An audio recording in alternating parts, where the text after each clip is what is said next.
Animorphs, the invasion. Chapter 21.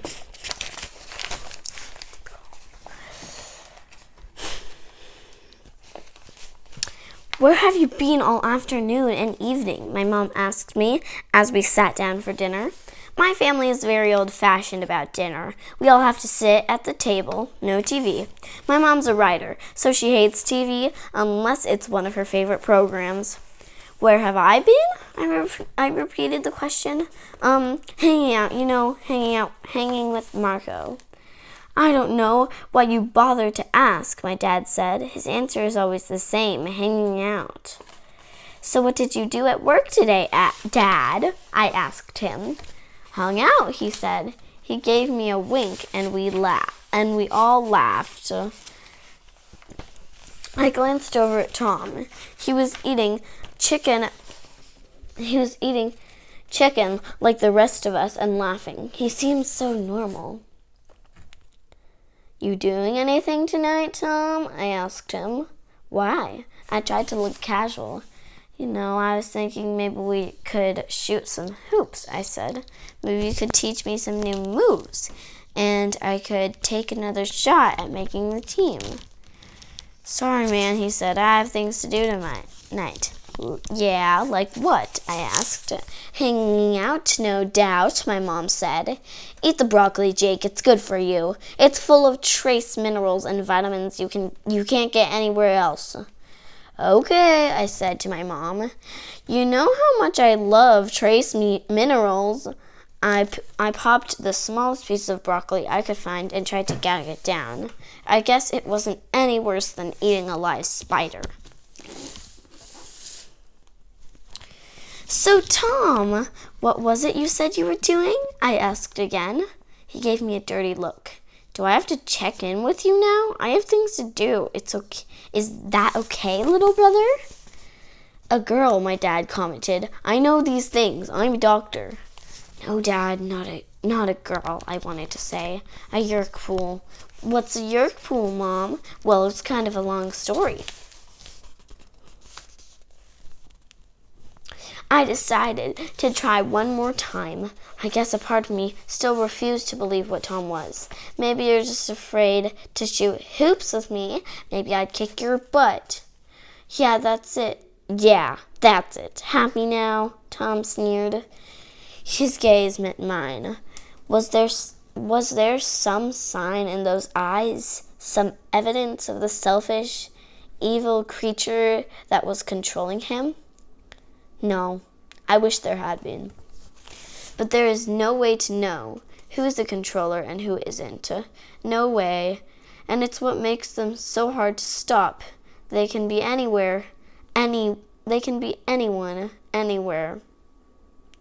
Even a person you think you know, a person you admire, look up to, love. I broke my gaze away from Tom's and looked down at my food. A few minutes later, Tom got up to go. I knew where he was going. After he left, I went to the upstairs phone, where my parents couldn't overhear me. I called Marco. He's on his way, I said. I called Tobias and Rachel. I tried to call Cassie, but I got her mother instead. She's not in, her mom said. She sounded worried.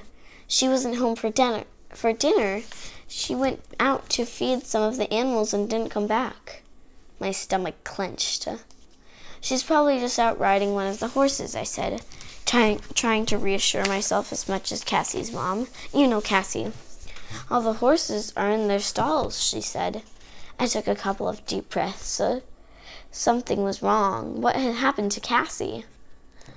I'll look around for her, I said. Don't worry, I'll bet she just saw some injured animal or something and went off to rescue it. You know Cassie, I said again.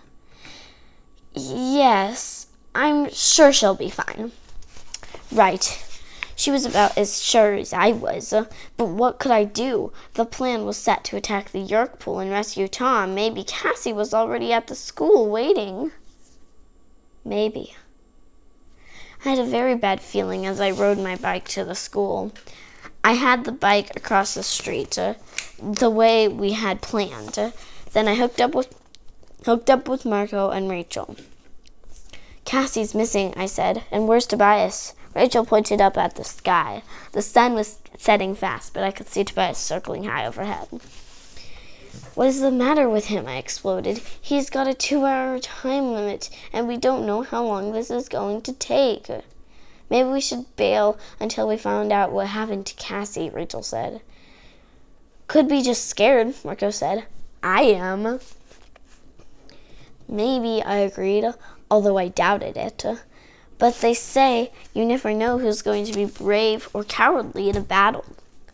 I just hoped I wasn't a coward. The truth was my mouth was already dry and my heart was already pounding. And we hadn't even done anything yet. Tobias swooped down and perched on Rachel's shoulder. It surprised me a little. Why would Tobias perch on Rachel's shoulder? And she didn't seem at all annoyed. She rubbed her head against him a little. Are we doing this or not? Tobias asked. This was not starting off right at all. The bad feeling in my stomach was just getting worse. Cassie missing, Tobias already morphed.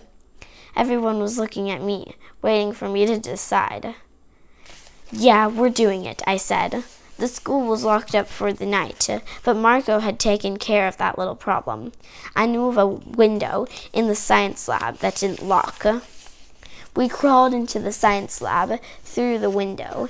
It was dark, except for the drawing light of the sun that glinted off the glass speakers and test tubes. Tobias drifted through and landed neatly on the teacher's desk. Let me take a look, I said. I opened the door as slowly as I could and peeked out through the crack. I could see down the nearly dark hallway to the janitor's closet. Instantly, I pulled back in. There are people out there, I said. 3 people heading into the closet. Controllers, Rachel said. I guess it's dinner time for Yorks. None of us thought that was very hungry. Thought that was very funny.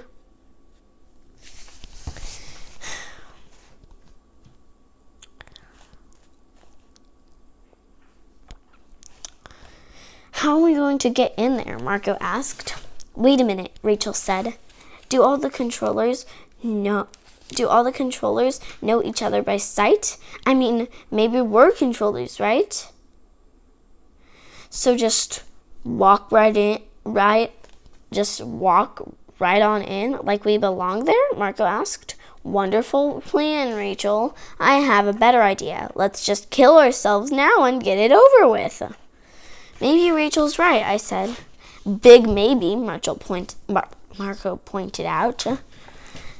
Big, huge maybe. How about Tom? He would know whether you were controller.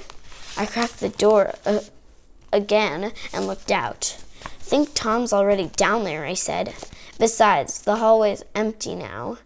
I fell silent. Wait, here comes someone. I stared. It wasn't easy to see faces in the gloom. I could tell there were 2 people. One was wearing a uniform. It was the controller policeman, and he was rudely yanking someone along with him. I could see that it was a girl. I didn't really want to see anymore. Tobias, I said, I need your hawk's eyes. Tobias fluttered over and stood on my shoulder. He peeked his fierce head out into the hall and then drew back. Yes, he said, it's her. I felt like the floor had been opened underneath me. Marco grabbed me because I looked like I was about to fall over. They have her, I whispered. The controllers. They have Cassie. So that was chapter 21 of Animorphs, The Invasion. Make sure to like, subscribe, and share to your friends for more videos. Bye!